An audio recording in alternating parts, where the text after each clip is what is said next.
rained through her fingers. Page 61 to 70. Next would be the fever in her blood. If she wasn't careful. Elaine lifted her head, searching for Ned. He and the water horse locked together, broke apart. Even though she couldn't make out his face, his movements showed fatigue, maybe even pain. The Ichushka hadn't remained unscathed. Dark blood dripped down its foreleg and a foam of sweat covered its hide. Elaine, here. Ned dodged a kick, keeping himself between her and the water horse. Her watery ropes were already shredding. Rain didn't like to hold shape, and she didn't have the strength to gainsay it. Elaine splashed away from the scene of her victory as quickly as she could. The current sucked around her legs. "Stay close," Ned said hoarsely when she reached him. He brandished the spear. The Ichushka was wary, but not enough. It danced in the water, seeking an opening. "When I give the word," said Ned, "run. Remember where we're supposed to go." "Yes," breathed Elaine. "Right." He gripped the spear two-handed, held it upright, then drove it straight into the water at his feet. There was no warning, no slow gathering of magic. Just one brief flash, lightning sharp and lightning bright. A circle of dirt, rubble, and water exploded around them. Debris rained down indiscriminately on each usage, imps, and ruins alike. Ned seized her hand and they ran. He held the spear above their heads. Stones and dirt clods splattered around them, but none hit them. They veered sharply to the left to avoid crumbled walls, and into what had once been an alleyway. Their path took them back onto Marine Parade, now heaving with the incoming tide, and then back up towards the Stein. Once a place to see and be seen, the Stein was a seething mass of green-gray water. Almost without thinking, Elaine's gaze went beyond it, to Brighton Pavilion. She stopped, panting. Its domes and minarets looked hazy and insubstantial in the falling rain, as if the fantastical edifice was sculpted from vapor that must vanish before it too long. The clouds hung threateningly above it. Whether to guard or imprison, Elaine couldn't decide. Inside, Davy held court. She was closer to him than she'd ever been since that horrible night in the boat on the cold North Sea. She felt horribly exposed and afraid. Left to herself, she would have stood there, rooted to the spot, her gaze clinging to the pavilion, but her hand was still inside Ned's, and he urged her on, towards Donaldson's. The piece of wood in his hand had disintegrated. He tossed it away, and it crumbled to dust before it even reached the water. Ned looked over his shoulder once and called something, but the rising wind snatched his words, tore them into sounds, and scattered the pieces to the far corners of Brighton. She didn't need to hear him state the obvious, though. The water tugging around her knees, the howl of the wind at her back, and the storm clouds above told her enough. They needed to get to shelter, and quickly. Bent almost double by the wind, she stumbled after him. Her boots squelched through soft, uneven muck, hidden under all that water. "Don't look back!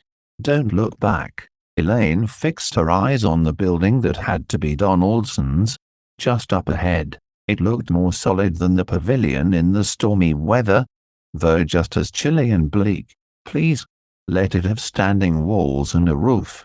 Cold knifed into her back, chill seeped into her bones. Her right hand was in her pocket, clutching the vial. She had lost the poker, and Ned no longer had his makeshift spear.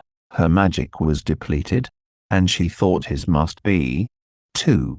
His face was lined with exhaustion. She had only the vial. A terrible screech rent the air, rising above the howl of the wind. The sound raised every hair on her head, pierced her skull, rang in her bones. Elaine turned.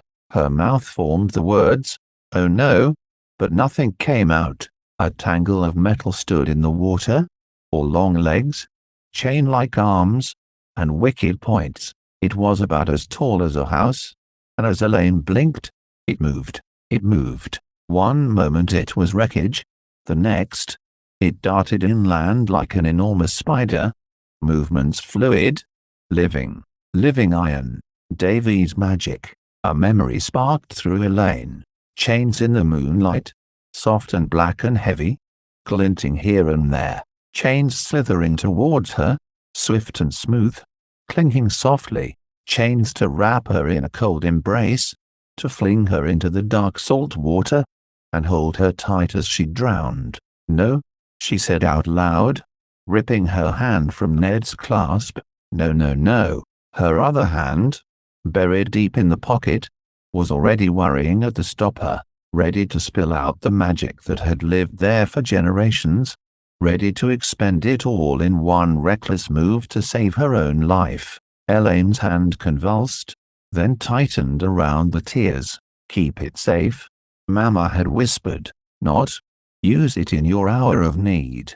With a cry, Elaine ripped her hand out of the pocket and raised her arms in the air. With a hiss, rain lashed out in long ropes, slipping into loops around Davy's creation. It was already at the Stein, a monster of rusted chains and rods. It jerked to a stop as her magic held it, limbs clawing the empty air. Fire kindled inside her, running hot and gold in her veins.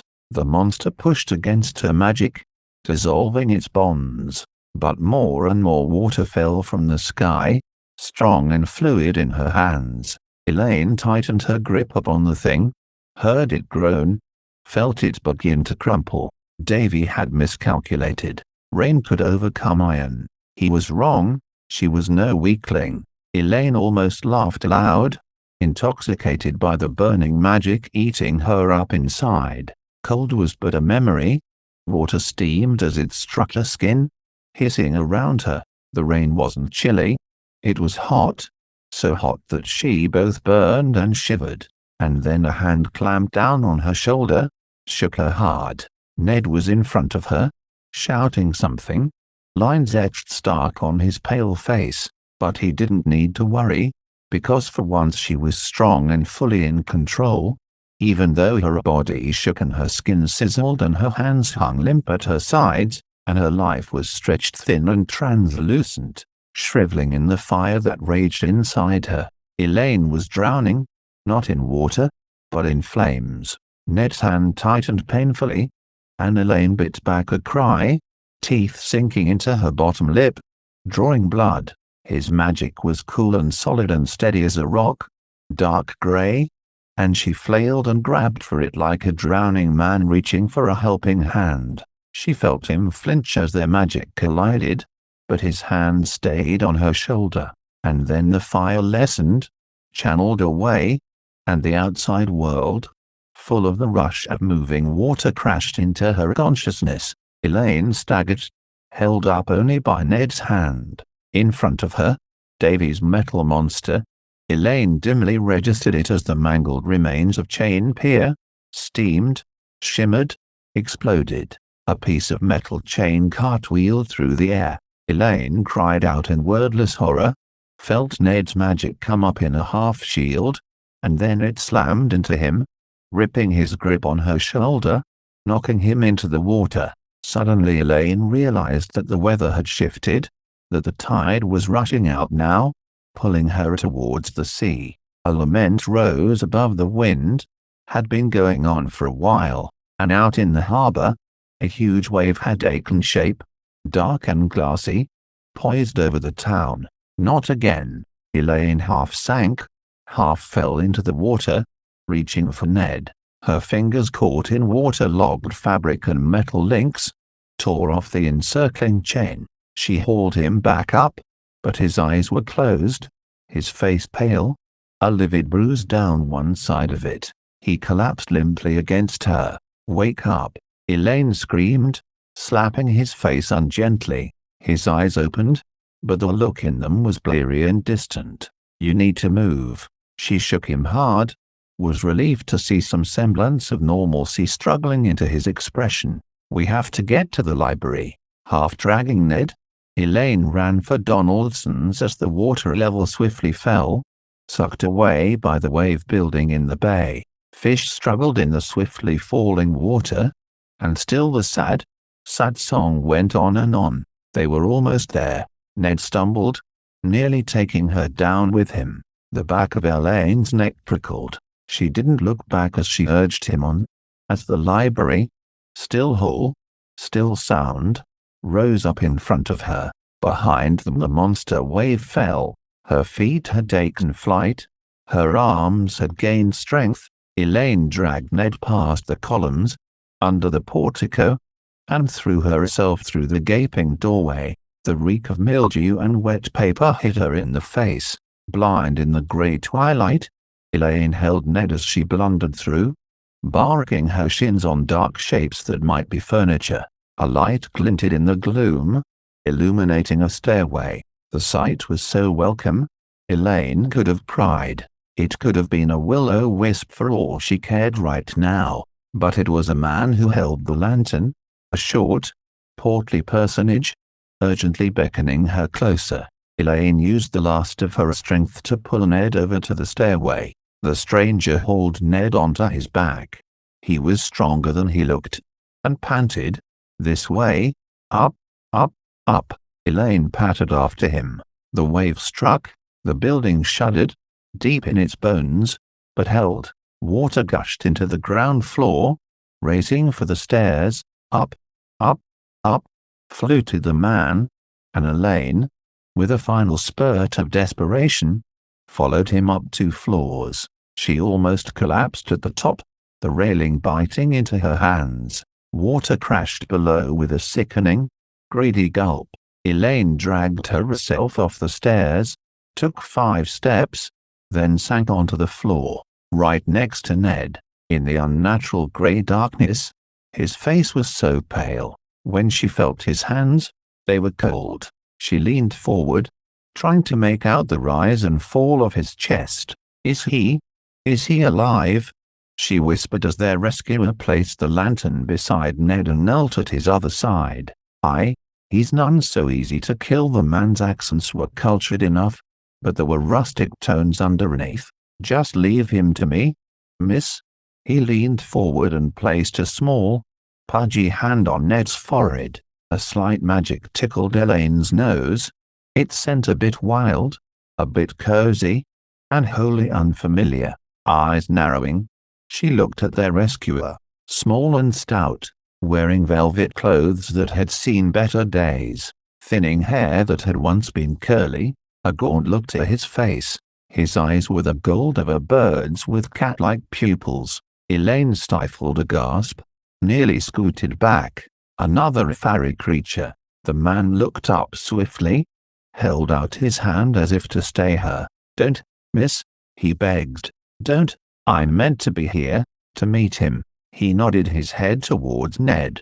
"I'm Dobbs, the King's steward at Brighton." "Steward? The King has a fairy steward?" Elaine's mind went blank for a moment, but then she shook herself with a dark inward chuckle. Completely without mirth, the Crown pressed those with magical talent into service for king and country, with no thought to their desires. Why not fairies as well? The most important thing was Ned. She bent her head again, her damp hair slithering out of its pins and falling in snaky coils onto her shoulders. Fiery magic glowed around Dobbs' hands, creating stark shadows and gilded highlights on Ned's face. Elaine closed her eyes, trying to make sense of it, but all that came to her, in broken fragments, were sensations. The thick sweet taste of wild honey in her mouth, the early morning twittering of songbirds, the thin sunlight of early spring touching winter hard in winter black earth. The magic splashed against her face and hands, and gradually, Elaine realized that she too was a little warmer, a little drier, and then the magic slipped away, and she opened her eyes to damp darkness and Dobbs' moon-pale face across from hers. Between them Ned slept, deep and dreamless, unnatural stillness given way to genuine repose. Elaine opened her mouth to speak,